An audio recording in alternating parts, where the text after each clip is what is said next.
여러분 욥기 28장에는요. 욥의 노래라고 불리는 아주 깊고 아름다운 시가 하나 들어 있습니다. 인간의 지혜가 얼마나 대단한지, 하지만 또 얼마나 명확한 한계를 가지고 있는지, 그리고 그 너머에 있는 진짜 지혜란 과연 무엇인지에 대해 노래하죠. 인간의 가장 깊은 고뇌 속에서 터져나온 이 노래가 오늘 우리에게 어떤 이야기를 들려줄지 지금부터 그 속으로 함께 들어가 보겠습니다. 욥의 노래는요. 정말 깜짝 놀랄 만한 인간 능력에 대한 묘사로 시작해요. 인간은 어둠의 끝을 정하고 땅속 가장 깊은 곳까지 탐사한다.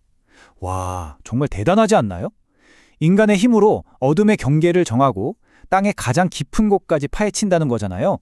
그런데요, 인간의 능력에 대한 이 엄청난 찬사가 사실은 잠시 후에 펼쳐질 거대한 반전을 위한 밑그림이 됩니다. 자, 그래서 오늘 우리는 이 5단계의 여정을 함께 떠나보려고 합니다.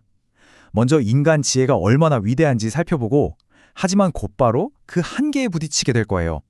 그리고 마침내 참된 지혜가 어디에서 오는지, 아니, 누구로부터 오는지를 발견하는 그 놀라운 결론까지 저와 함께 끝까지 따라가 보시죠. 네, 그럼 첫 번째 이야기부터 시작해 보겠습니다. 욥기 28장의 시작은 땅속 깊숙한 곳에 숨겨진 보물들을 캐내는 인간의 그 경이로운 능력, 그 창조적인 힘을 정말 생생하게 보여줍니다. 욥은 인간을 마치 광산의 지배자처럼 그리고 있어요. 은, 금, 철, 구리, 이 모든 귀한 것들을 땅의 가장 캄캄하고 깊은 곳에서 기어코 찾아내고야 말죠. 아무도 가본 적 없는 곳에 갱도를 파고 단단한 바위를 뚫어서 그 누구의 눈에도 띈 적 없던 보물들을 세상 밖으로 끄집어내는 인간의 기술. 정말 생각할수록 대단합니다. 근데 말이죠, 인간의 이 놀라운 창조적인 능력, 대체 어디서 오는 걸까요? 욥의 노래는 그 답을 바로 여기서 찾습니다. 인간이 창조주이신 하나님의 형상을 따라 만들어졌기 때문이라는 거죠. 우리가 가진 이 창의력이라는 게 아주 희미하게나마 창조주의 그 지혜를 반영하고 있다는 뜻입니다. 그런데 바로 이 지점에서 욥의 노래의 분위기가 완전히 바뀝니다. 지금까지 감탄했던 인간의 그 모든 물질적인 성취와는 아예 비교조차 할 수 없는 훨씬 더 위대한 무언가에 대한 이야기가 시작되거든요. 바로 이 질문입니다. 28장 전체를 꿰뚫는 가장 핵심적인 질문이죠. 그러나 지혜는 어디서 얻을 수 있는가? 이 한 문장이 우리의 시선을 완전히 다른 곳으로 돌려놓습니다. 우리가 땅을 파서 찾을 수 있는 것에서 결코 찾을 수 없는 것으로 말이죠. 욥은 여기서 아주 선명한 대조를 보여줍니다.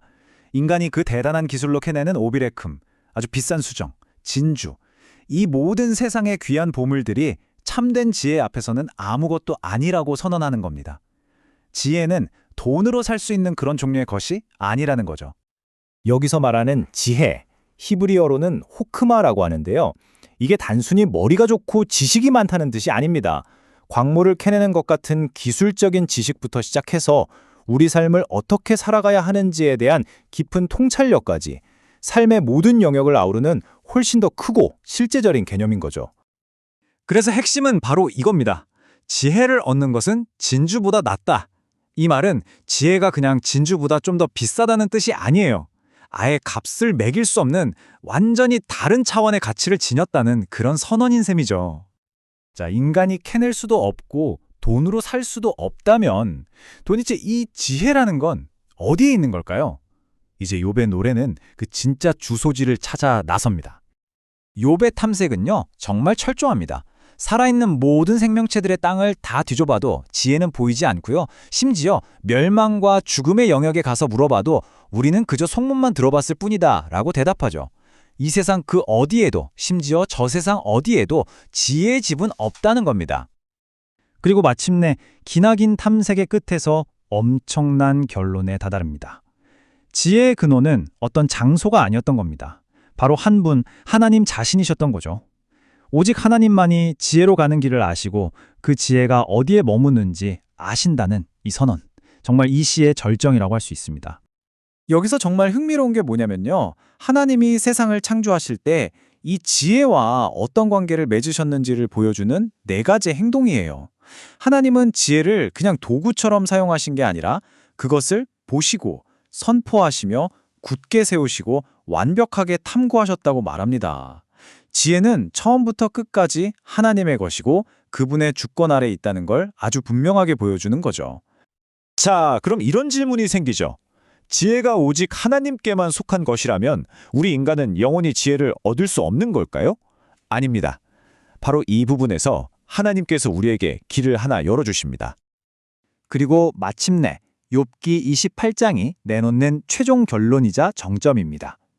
하나님께서 직접 인간에게 알려주신 지혜로 가는 유일한 길, 그건 바로 주를 경외하는 것이라고 말씀하십니다.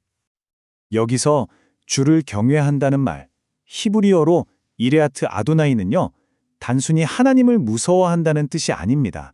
그분을 향한 깊은 경외심과 존경, 그리고 그분의 말씀에 순종하고 그분을 사랑하는 것까지 모두 포함하는 아주 인격적인 관계를 의미하죠. 결국 진짜 지혜는 머리로 뭔가를 알아내는 탐구가 아니라 하나님과 올바른 관계 속에서 살아가는 삶, 그 자체라는 겁니다. 자, 구약에서 이렇게 깊고 놀라운 지혜에 대한 가르침이 나왔는데 이야기는 여기서 끝나지 않습니다. 신약 성경으로 넘어오면요, 이 모든 이야기가 어떻게 한 인격 안에서 정말 놀랍게 완성되는지를 보게 되거든요. 신약 성경은 아주 명확하게 선포합니다.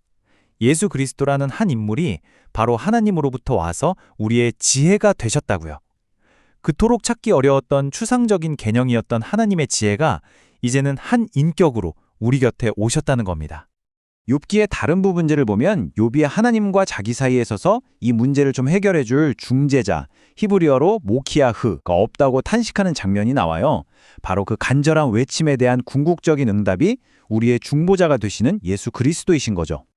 바로 이 말씀이 오늘 우리가 함께 살펴본 욥의 노래가 우리를 데려가는 최종 목적지라고 할 수 있습니다. 욥이 그토록 찾아 헤맸던 진짜 지혜와 지식의 모든 보물이 다른 곳이 아니라 바로 그리스도라는 인격 안에 모두 감추어져 있다는 것이죠. 그분을 통하지 않고서는 진짜 지혜에 이를 수 없다는 강력한 선언입니다. 결국 오늘 욥의 노래를 통해서 우리는 아주 중요한 사실 한 가지를 발견했습니다. 참된 지혜는 우리가 땅을 파고 기술을 동원해서 찾아내는 어떤 것이 아니라 인격적인 관계를 통해서 만나게 되는 분이라는 사실을요.